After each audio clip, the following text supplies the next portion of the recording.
Oke, assalamualaikum warahmatullahi wabarakatuh. Welcome back to my channel DPD KNPI 73 guys. Hari ini aku kedatangan bukan tamu ya. Ini yang punya rumah, yaitu Ketua DPD KNPI Kalteng. Siapa lagi kalau bukan Bang Rahmat Handoko. Kita biasanya panggil Bang. Kita akan ngobrol santai hari ini guys. Seperti temanya kita ngobrol santai terkait banyak hal yang hari ini sedang terjadi di Kalimantan Tengah. Sebelum kita membahas hal-hal yang agak serius nih Ketua, saya mau tanya mungkin apa sih tujuannya mau membentuk podcast pemuda ini sendiri? Karena kemarin kita mengundang ada beberapa tokoh, bukan tokoh ya, teman-teman pemuda juga yang bisa kita anggap tokoh di kalangannya begitu. Jadi apa alasannya nih Ketua? Ya, saya hanya bisa bilang bahwa tujuan podcast ini dibentuk dari keresahan kita bahwa ada masa di mana tahun 2019 yang lalu seluruh elemen masyarakat baik tua maupun muda, terutama anak muda, itu berkelahi hanya gara-gara beda pilihan dan pandangan politik. Nah, maka seyogyanya kita sebagai komponen kepemudaan ini mampu menetralisir segala macam bentuk kepentingan yang ada di luar sana menjadi cair di KNPI. Itu aja. Dari awal-awal kan juga dorongan dari teman-teman pengurus, terutama Hengki, itu segala macam. Ya akhirnya kita rapatkan. Alhamdulillah hari ini bisa ada podcast begitu kan, dengan tujuan bahwa KNPI menjadi wadah pemersatu seluruh lapisan masyarakat dalam sudut pandang apapun terkait untuk kemajuan bangsa dan negara serta daerah. Udah itu aja.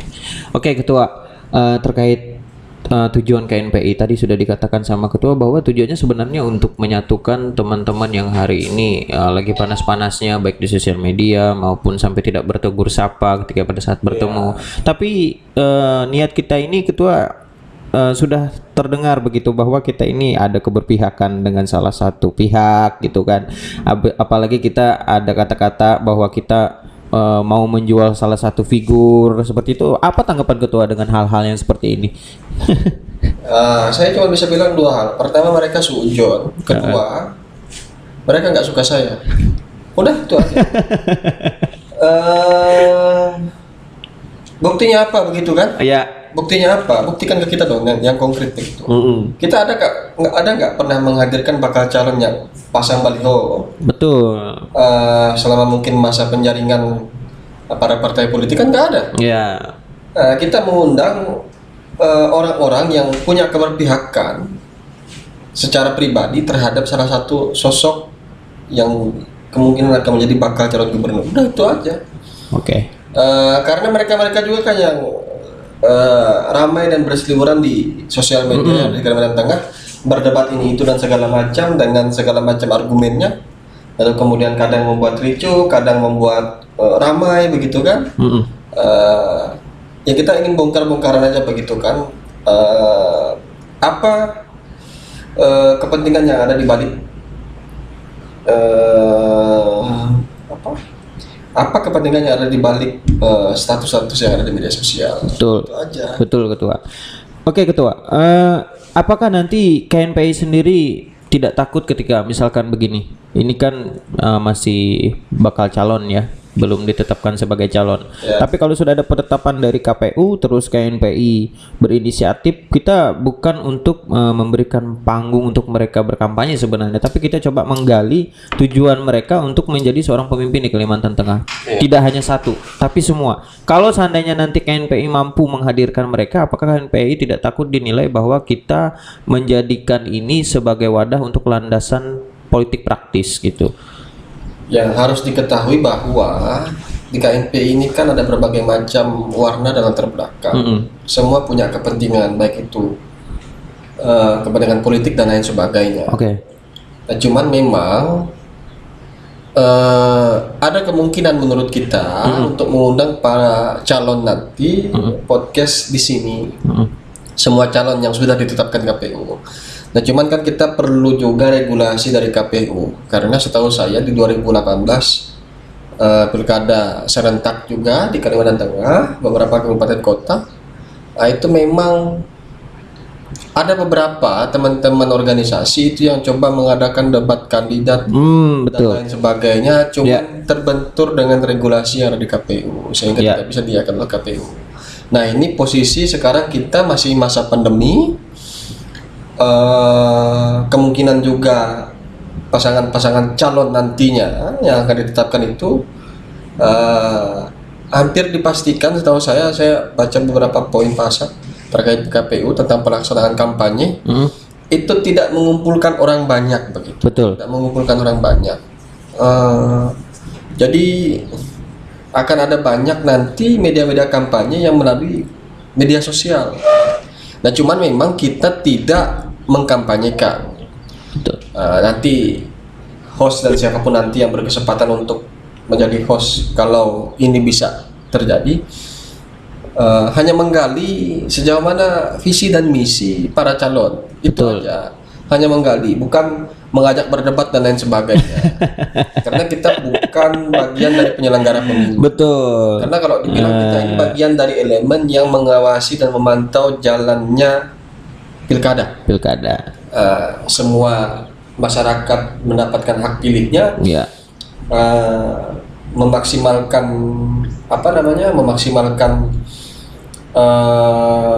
pemilih, terutama pemilih pemula. Kita akan bantu juga pemerintah melalui KPU begitu kan, bagaimana yang punya hak pilih jangan tidak datang ke TPS begitu. Baik.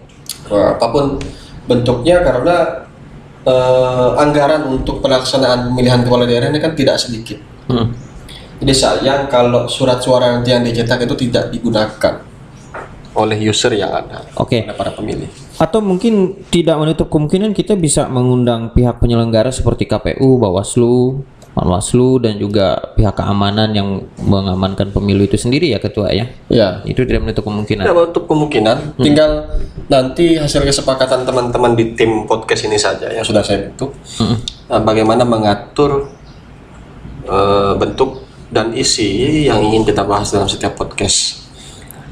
Tapi nanti tidak melulu juga tentang politik, karena ada kecenderungan orang akan bosan juga membahas masalah politik begitu kan, semuanya akan mengalir saja. Cuman karena memang ini momentumnya ya. Biasanya kan pasca besok kan hari ini kan sudah dimulai pembukaan pendaftaran bakal calon. Iya. Sampai hari Minggu. Hari ini kan tanggal 5.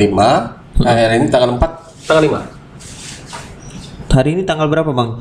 Hari ini tanggal berapa? Operator tanggal 4 ya. Kita sampai lupa tanggal loh hari ini. 4 sampai tanggal 6. Ya kan? Hari Jumat sampai dengan hari Minggu. Kita akan lihat,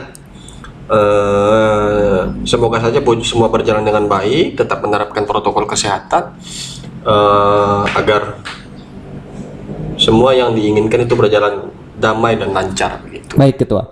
Oke Ketua, kalau itu dari pandangan kita terhadap bagaimana nanti penyelenggaraan pemilihan kepala daerah ini sendiri. Nah, hari ini kita coba merujuk kepada KNPI itu sendiri. Bahkan dalam bagian ini kita sebenarnya bertujuan untuk mengedukasi dan memberikan wawasan kepada teman-teman pemuda bahwa berpolitik yang baik seperti ini, dan KNPI sebenarnya tujuannya bukan untuk mempromosikan salah satu pihak, tapi kita mewadahi itu ya Ketua ya. Oke Ketua, hari ini dengan kondisi di pandemi COVID-19, masalah program KNPI, masalah kegiatan-kegiatan KNPI, tentu kita juga tidak bisa nge-push bahwa KNPI juga harus selalu tampil di masa pandemik kayak gini. Apa yang menjadi kendala KNPI sendiri ketika menghadapi situasi seperti ini Ketua? Dalam menyelenggarakan kegiatan-kegiatan, ya kendala itu pasti ada dan pasti masalah-masalah klasik begitu. Cuman saya pada posisi begini, bahwa ada yang penting mendesak dan ada yang penting tapi tidak mendesak. Kalau saya dari awal bahwa yang perlu diperkuat di lembaga ini, organisasi ini adalah bagaimana kita mampu merata melakukan konsolidasi. Jadi tidak hanya KNPI provinsi yang hanya melakukan konsolidasi ke kabupaten-kabupaten, tapi pengurus KNPI kabupaten sampai kota itu juga harus melaksanakan konsolidasi. Karena pada prinsipnya organisasi itu hanya membutuhkan 3 hal untuk bagaimana dia mampu berjalan dengan baik. Pertama, kaderisasi. kaderisasi ini kan oke. Mungkin kaderisasi para pemuda itu ada di organisasi kepemudaan yang ada di bawah naungan KNPI. Nah, setelah selesai mereka ber-OKP, maka mereka diberikan pilihan untuk lanjut ke bidang lain atau terus menjadi seorang organisatoris di KNPI. Ini kan kita buka ruang selebar-lebarnya. Nah, dalam hal itu konsolidasi, karena pertama ini kaderisasi, kedua konsolidasi, ketiga partisipasi. Tiga hal ini tidak bisa dipisahkan dan tidak bisa diubah-ubah. Nah, konsolidasi ini bagaimana kita mampu menyatukan visi dan misi bersama. Tidak usah muluk-muluk, bagaimana semua pemuda yang ada di Kalimantan Tengah ini sampai pada tingkat kecamatan itu mampu melaksanakan produktivitas yang baik, memerangi kemiskinan, memerangi narkoba, memerangi kebodohan, begitu kan? Nah itu. Jadi di kepengurusan periode sebelumnya kan saya di kepengurusan bidang organisasi, yang saya tahu hanya 2 kabupaten di KNPI yang ada di Kalimantan Tengah ini yang tuntas melaksanakan konsolidasi pada tingkat kecamatan. Kabupaten Katingan dan Kabupaten Barito Utara.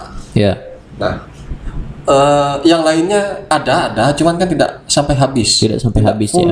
Kecamatan yang ada di bawah pemerintahan kabupaten gitu ataupun kota. Nah, ini yang seyogianya harus didasari bersama bahwa konsolidasi ini merupakan bagian terpenting dalam membangun serta menjalankan roda organisasi. Omong kosong kita bicara pemuda besar, pemuda banyak dan segala macam, tapi posisi pemuda hari ini itu hanya bergerombol. Betul banyak tapi bergerombol. Nah, tugas kita bagaimana membariskan para pemuda-pemuda itu pada sampai tingkat kecamatan untuk berbaris bersama, memperkuat barisan agar sama-sama mampu mencapai tujuan bersama. Layaknya sholat berjamaah lah, begitu. Ya kan harus rapi, ratakan dan rapikan saf ini dan segala macam kan kalau imam mau mulai sholat itu kan begitu. Nah, maka ini yang harus dituntaskan gitu. Makanya saya selalu pesan terhadap kepengurusan kabupaten yang setelah musnah terpilih kepengurusan yang baru, laksanakan konsolidasi sampai ke tingkat kecamatan. Minta bantu dengan Pak Bupati, minta bantu dengan camat. Nah, jangan sampai potensi-potensi pemuda yang ada di kecamatan maupun desa itu tidak terakomodir. Salah satu faktor, menurut saya, salah satu faktor kenapa pemuda hari ini itu tidak banyak melakukan partisipasi publik, ya karena mereka tidak terakomodir dengan baik. Dia jangan hanya berharap pemerintah mengakomodirnya melalui beberapa kegiatan-kegiatan yang cenderung menurut saya itu hanya formalitas, tapi pemuda itu juga harus bisa dikonsolidasikan melalui peran-peran yang maksimal. Nah, jangan hanya pada saat-saat penting dibutuhkan baru anak-anak muda dipanggil.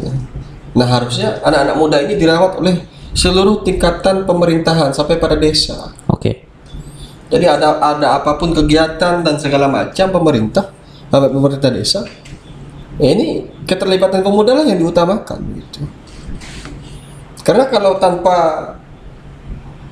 anak muda, lagi-lagi kalau kita bicara sebentar lagi mau peringatan Hari Sumpah Pemuda bulan depan, kita harus sadar bahwa tidak akan ada proklamasi 17 Agustus 1945 kalau tidak diawali dengan Sumpah Pemuda pada 28 Oktober 19 berapa? 1924. 28. Tanya-tanya aja kan. Ini kan sama-sama tidak mengingat sejarah begitu. Hanya mengingat hal-hal seremonial saja. Apa isi Sumpah Pemuda? Berbangsa satu, berbahasa satu dan segala macam. Itulah cikal bakal lahirnya proklamasi. Republik ini tidak akan berdiri kalau tidak ada Sumpah Pemuda. Jadi hari ini pemuda sampai pada tingkatan desa itu diapain sama pemerintah? Maksudnya pemerintah desa juga loh ya. Bukan hanya pemerintah kabupaten, kota maupun provinsi. Tapi pada pemerintah desa. Oke, Ketua. Menanggapi hal itu ya, sejauh ini nih di masa pandemik ini kan tentu alasan pemerintah itu banyak sekali. Ada bahasa rasionalisasi lah, terus karena kita keterbatasan lah, karena difokuskan untuk COVID lah. Nah, untuk KNPI provinsi sendiri, ketua dari Pemprov sendiri, apakah ini juga menjadi salah satu alasan mereka sehingga kita hari ini seperti, kalau saya katakan KNPI kok seperti tidak lagi diperhatikan oleh Pemprov ya? Saya tidak bisa katakan itu tidak diperhatikan lagi oleh Pemprov, karena ada banyak tangan. Kita ini kan tinggal di ibu kota provinsi Kalimantan. Tentu banyak sekali dinamika yang ada, terutama kalau bicara kelembagaan dan keorganisasian. Jadi, toh kita pun misalnya mau berbuat untuk bagi-bagi sembako dan segala macam, ada banyak tangan dan organisasi yang melakukan itu. Ya. Nah, makanya saya bilang, ya silahkan kalau dibilang KNPI provinsi tidak bergerak urusan kemanusiaan dan segala macam, ya silahkan. Tapi yang paling penting, apakah kita hanya memikirkan ibu kota provinsi saja? Di sini ada KNPI Kota Palangkaraya, ada Ya, Taruna betul. Kota, ada organisasi tingkat level provinsi, dari ormas-ormas dan segala macam, banyak sekali. Ya. Hampir semua terfokus dan tercover di sana. Harusnya sebenarnya maksimal itu di mana kita melihat di mana kabupaten yang penduduknya secara data statistik misalnya persentasenya banyak warga yang miskin. Nah, di sana kita berbuat juga. Nah, tidak hanya juga mengharapkan pemerintah atau sosok donatur dan segala macam, kelembagaan juga. Nah, teman-teman KNPI kabupaten misalnya, ya, teman-teman KNPI kabupaten di sana yang berbuat. Toh posisi kita ini kan sebagai pengurus provinsi hanya mengkoordinatori teman-teman kabupaten. Betul. Nah, karena pada langkah teknis dan segala macam itu teman-teman kabupaten dan kota yang punya wilayah dan paham wilayah. Oke. Pasca pandemik ini nanti berlalu, apakah ada target yang akan dilakukan KNPI provinsi sendiri untuk menggantikan, karena kemarin kita menghadapi pandemik, sampai saat ini ya kita masih menghadapi pandemik ini, tapi nanti begitu masuk ke era new normal, apakah KNPI provinsi akan melakukan gerakan-gerakan untuk memaksimalkan kegiatan-kegiatan di KNPI provinsi gitu? Ya, memaksimalkan kegiatan KNPI ini bagi saya tetap kembali karena sempat tertunda, bahkan mungkin tidak akan maksimal, tapi apa boleh buat. Tapi tetap semangat saja menyelesaikan konsolidasi yang belum tuntas, Ya. baik secara eksternal maupun secara internal. Itu bagi saya. Oke. Tetap kita laksanakan sambil menghitung bagaimana potensi potensi yang bisa kita lakukan di seluruh daerah. Ya. Itu. Oke, Ketua. Dalam masa-masa momentum seperti ini ya yang kita hadapi, tentu tidak jauh dari seperti tadi yang kita bahas adalah politik, lagi-lagi politik nih. Ya. Dan hari ini anak-anak pemuda banyak sekali begitu terlibat di dalam dunia ini. Sampai hari ini memang zaman-zamannya kita melakukan segala sesuatu hal seperti yang disampaikan Ketua itu melalui sosial media begitu. Nah, menanggapi hal ini Ketua, Ya. jadi sebagai Ketua KNPI sendiri, kemarin saya ada melihat bahwa Ketua KNPI juga diundang dalam sosialisasi tentang pemilihan ya, itu dari KPU juga diundang. Nah, ini kan artinya pemuda juga dilibatkan dalam pemilu kali ini. Nah, yang menjadi pemikiran dan atau menjadi keluh kesah KNPI sendiri terhadap posisi pemuda hari ini dalam dunia politik Kalteng apa sih, Ketua?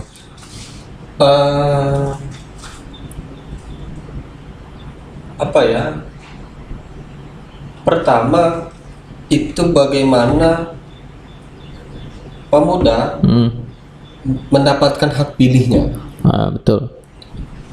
Karena ini masih masalah klasik dari 15 sampai 20 tahun hari ini.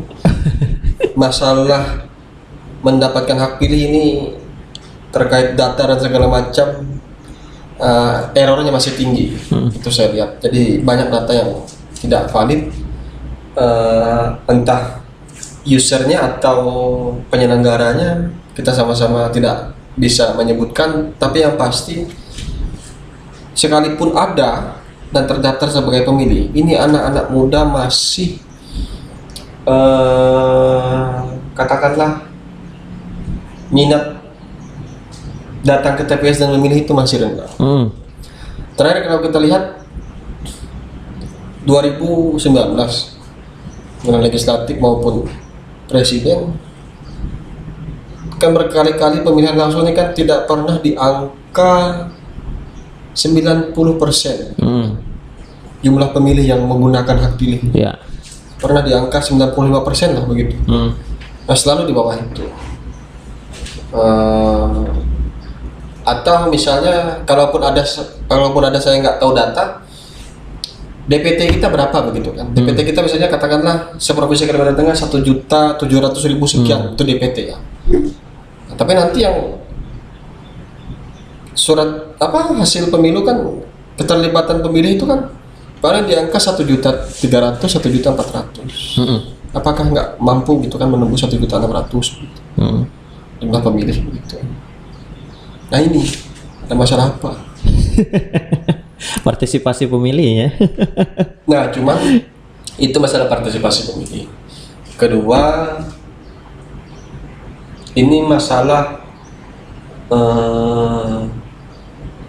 berita hoax dan narasi. Jadi berita, apalagi berita hoax itu kan membangun narasi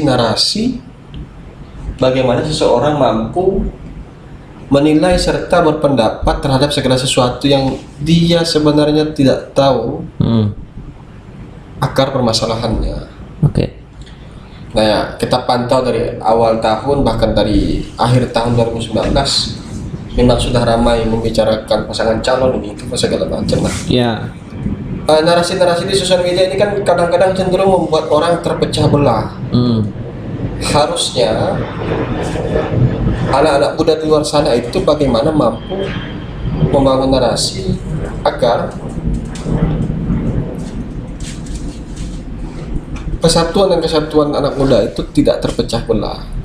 Katakanlah begini, seperti yang saya sampaikan tadi, podcast ini ada yang diduga, dituduh begitu kan, mengkampanyekan seseorang ada keberpihakan politik gitu. Sama misalnya kan, ada salah satu orang, ada beberapa orang yang pernah diundang ke sini kan, yang punya jago begitu secara pribadi,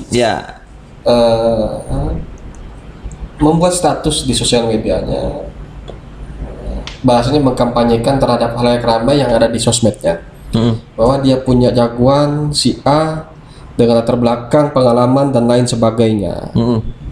Nah lalu tiba-tiba ada yang komentar, harusnya di sinilah sebenarnya kita mampu menahan diri. Kalaupun kita tidak suka dengan seseorang yang dikampanyekan oleh orang lain, ya juga jangan kita menghina dan menghujat begitu. Alah ini bahasanya biasanya begini kan. Alah ini keramput aja.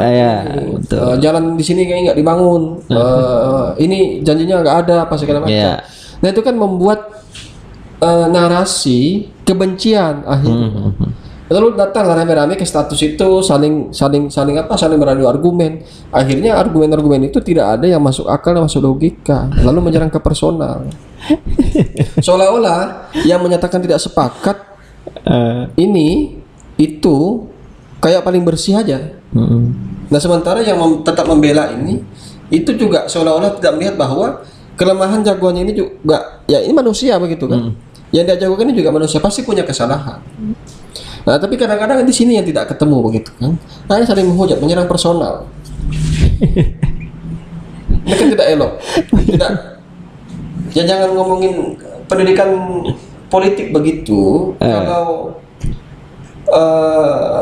orang mengkritik itu dianggap musuh. Emangnya kenapa? Padahal harus kita pahami bahwa kritik itu adalah bagian daripada membangun. Ya. Jangan jatuhnya politik baper ya gitu. Nanti kayak Fir'aun misalnya kan. Karena tidak ada yang berani mengkritik Fir'aun, akhirnya dia merasa bahwa dirinya adalah Tuhan. Betul, padahal kritik itu diperlukan gitu ya. Karena kita ini sadar bahwa kita ini manusia, pasti punya salah dan hilaf. Kita ini manusia yang pasti punya salah dan hilaf. Oke, ketua. Lebih baik sebenarnya kalau saya sih tetap menahan diri begitu, sekalipun saya juga bagian dari kader partai politik di Kalimantan Tengah. Saya tetap menahan diri dalam segala macam perdebatan, terutama perdebatan politik yang ada di sosial media. Oke. Karena saya merasa kenapa saya menghindari itu, saya punya masa lalu. Kemudian saya juga ingin punya masa depan begitu kan. Bagaimana baik itu masa depan secara pribadi maupun masa depan secara umum begitu. Bagaimana semuanya bisa terkendali dan terakomodir dengan baik begitu. Makanya kadang-kadang ada juga saya dengar orang kan rame menginvite saya di sosial media saya, lalu berharap mungkin saya menuliskan sesuatu itu sesuai dengan kehendak mereka. Ya. Tapi pada posisi itu, apa yang mereka harapkan ketika berteman dengan saya di sosial media itu tidak mereka dapatkan begitu kan.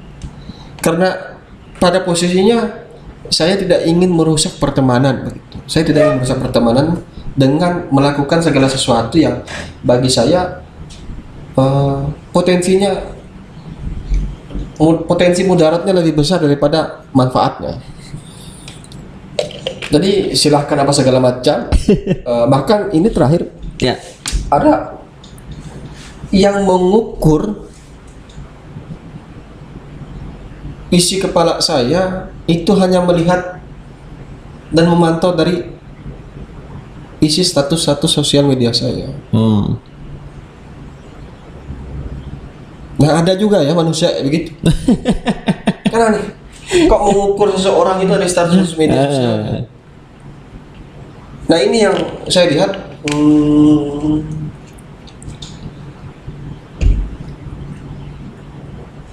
tidak pada tempatnya, serta bagi saya tidak paham akan situasi berpolitik yang sesungguhnya. Bagi saya orang-orang seperti itu adalah orang-orang yang, mohon maaf, baru kemarin sore.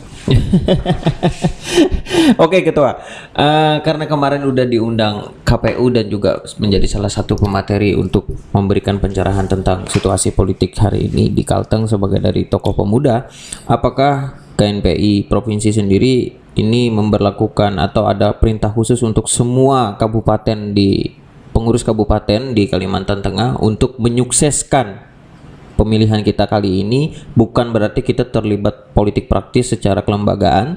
Individu kan sah-sah saja, silahkan mereka untuk terlibat dalam politik. Apakah ada instruksi khusus dari ketua untuk KNPI kabupaten untuk bersama-sama mengawal pemilu kali ini agar sukses gitu? Minggu depan akan kita dapatkan dan akan kita edarkan ke teman-teman kabupaten.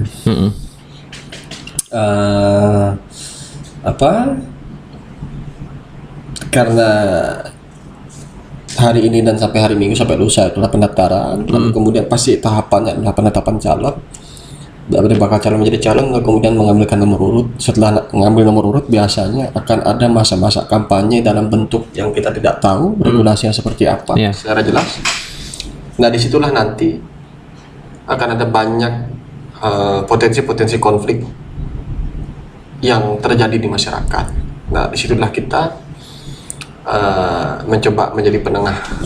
Nah, makanya nanti minggu depan kita rapatkan dengan pengurus, kita diskusikan bagaimana bentuk himbauan dan instruksi kalau itu diperlukan, agar sama-sama menjaga ketertiban dan kedamaian yang ada di daerah masing-masing. Oke. Artinya KNPI menjadi fasilitator untuk hal-hal yang seperti ini ya, agar ini tetap bisa berjalan lancar, khususnya untuk anak-anak muda. Kita juga mengakomodir mereka semua ya Ketua ya. Nah artinya oke, guys, kalian jangan berpikir bahwa podcast KNPI itu ditunggangi oleh kepentingan politik atau apapun itu, karena memang tujuan KNPI provinsi sendiri kita untuk memberikan edukasi kepada anak-anak muda di Kalteng. Oke. Oh iya, saya tambah, memang banyak cap politik sih di sini, terutama pandangan teman-teman komunitas yang saya ketahui. Antar teman-teman UMKM, teman-teman komunitas hobi dan lain sebagainya nanti akan kita undang. Dan sekarang kan kalau saya lihat di Kalimantan Tengah sedang gandrung, anak-anak muda sampai yang tua menggandrungi yang namanya kopi. Oh. Nanti katanya sih di sini ada asosiasi atau ada apa perkumpulan mereka barista-barista nanti akan kita undang Oke. untuk menjadi narasumber. Tuh. Siapa tahu ada banyak potensi usaha yang bisa kita share lewat podcast ini. Siapa tahu ada yang di kecamatan mana di pelosok-pelosok yang mau jadi barista. Biaya sekolahnya, biaya pendidikannya sekian segala macam. Siapa tahu punya modal untuk buka usaha kafe berbentuk coffee shop misalnya di daerahnya. Nanti dalam waktu dekat kita akan panggil, kita undang siapa ketua perkumpulan barista atau apa namanya. Biasanya ketua kalau udah ngomong kayak gitu berarti ada komunikasi udah. Iya, ada komunikasi. Oke guys, buat kalian semua yang di luar sana sekali lagi jangan beranggapan podcast KNPI itu hanya berkaitan dengan hal politik. Kita juga berkaitan dengan segala bidang akademis juga peningkatan sumber daya kepemudaan di Kalimantan Tengah. Nah itu guys buat kalian semua. Mungkin ada pesan terakhir nggak ketua nih? Quote-quote terakhir untuk khususnya untuk ini deh pengurus KNPI Kabupaten deh yang hari ini sepertinya di masa pandemik ini ragu-ragu untuk bergerak begitu. Nggak ada ragu-ragu sih. Apa ya? Nanti akan kita sampaikan melalui surat saja kabupaten. Karena kalau dari sini kan agak kurang elok. Tapi yang pasti semua tetap harus menjaga semangat persatuan dan kesatuan. Bahwa jangan sampai kita terpecah belah hanya gara-gara urusan politik yang sementara. Karena seyogyanya politik itu hanya sementara. Pertemanan kita itu selamanya. Itu aja. Politik sementara, pertemanan itu selamanya. Kan nanti kan ada model-model apa kan nanti kan gua jadi narasumber lagi. Ya itu. Baik gua yang minta atau lu yang minta begitu kan. Tapi yang pasti ada beberapa tokoh. Kita kan punya pengurus KNP yang juga merupakan tokoh-tokoh kepemudaan di bidangnya masing-masing yang akan kita undang juga ke podcast ini. Harapannya nanti siapapun yang menonton video ini berkaitan tentang apapun, bahkan mungkin nanti kalau urusan perhantuan, perkuntilakan, perpocongan, kalau mau ngobrol tentang hal yang seperti itu juga kita siapkan. Jadi memang pemahamannya organisasi itu tidak jauh dan tidak bisa lepas dari urusan-urusan politik. Nah, cuman pemahaman kita, sekali lagi saya sampaikan dalam setiap saya bicara, terutama ke teman-teman mahasiswa, bahwa politik itu bagi saya adalah kepentingan. Politik sama dengan kepentingan. Nah, kepentingan kita itu ke arah politik praktis atau politik yang bekerja untuk individu dan orang banyak. Dalam artian begini, kenapa saya artikan politik itulah kepentingan? Kepentingan kita, saya berikan dua analogi. Pertama, you adalah siswa atau mahasiswa. Ketika you ingin lulus ujian, maka you pasti punya strategi dan taktik. You punya cara bagaimana you bisa lulus ujian. Caranya adalah belajar, berdiskusi, berkonsultasi. Itu kan merupakan bagian dari proses politik. Betul. Karena kita punya kepentingan agar kita lulus ujian. Apa yang kita lakukan sebelum kita menghadapi ujian agar ujian kita lulus? Ya belajar, konsultasi, diskusi dan lain sebagainya. Yang kedua analoginya, kita ya biasa ini terjadi dalam kehidupan sehari-hari. Punya kepentingan ingin memikat hati seseorang. Gua naksir satu cewek, lu naksir cewek. Karena berbagai macam alasan begitu.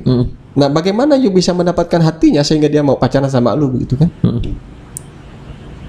Dia sukanya apa lu turutin. Dia biasanya suka makan coklat atau makan es krim, paling enggak lu sering belikan dia es krim, lu ajak jalan, lu ajak nonton.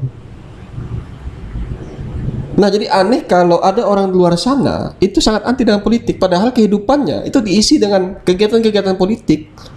Berkaitan dengan politik tuh. Nah, iya. Kan kita bicara kepentingan. Kepentingan gua mau pacaran sama tuh cewek. Jadi gimana cewek tuh mau pacaran sama gua? gimana caranya? Ya itu juga politik ya. Itu juga politik kan. Gue punya pesaing nih. Ya, Pesaing yang mau pacaran itu cewek. Oh, pesaing gue cuman pakai apa Honda Beat. Ya, gue beli CRX lah begitu kan. Atau Satria F begitu kan. Iya betul. Nah, kalau misalnya saingan gue mobilnya apa Avanza, ya gue Honda Jazz deh begitu kan. Ya. Nah, itu kan bagian dari bagaimana kita melakukan praktik-praktik politik yang tidak kita sadari. Jadi jangan berpikir bahwa politik itu adalah partai politik, caleg, kepala desa, Banyak pemilihan bupati, wali kota, gubernur, presiden. Bukan itu saja. Ada banyak hal. Karena politik itu adalah bagaimana kita mencapai tujuan kita secara pribadi maupun secara kelembagaan. Oke, gitu. Jadi saya berani berdebat dengan siapapun kalau ada yang menyatakan bahwa politik itu masih seputar bagaimana mencapai atau merebut kekuasaan. Oke. Toh ketika kita ingin berpacaran dengan orang, maka kita ingin berkuasa juga terhadap dirinya. Begitu juga dalam menikah. Kalau menikah itu kan pasti ada seserahan, apa yang diminta orang tua perempuan, ada ini, ada itu. Kalau di Makassar ada uang panaik, kalau di orang Kalsel itu ada duit jujuran, kalau di Dayak di Kalimantan yang saya tahu itu ada petak pelaku, begitu kan? Kan sama. Nah, bedanya. Nah, ini yang kadang-kadang tidak disadari bahwa kok kita ngomongnya baik-baik, kok dituduh ada muatan politik. Politik, ya itu tadi. Kok sedangkal itu berpikirnya. Kok kita dituduh punya kepentingan politik begitu. Lu hari-hari lu bangun tidur aja udah berpolitik, kok bagaimana tetap bisa bertahan hidup ketika bangun? Bagaimana makan bisa bertahan hidup begitu kan, sampai besok lagi bisa bangun lagi dan makan lagi. Dengan berbagai macam cara kita berpikir bagaimana kita tetap bisa bertahan hidup. Oke. Terima kasih. Oke, thank you. See you next time. Terima kasih buat kalian. Bye bye.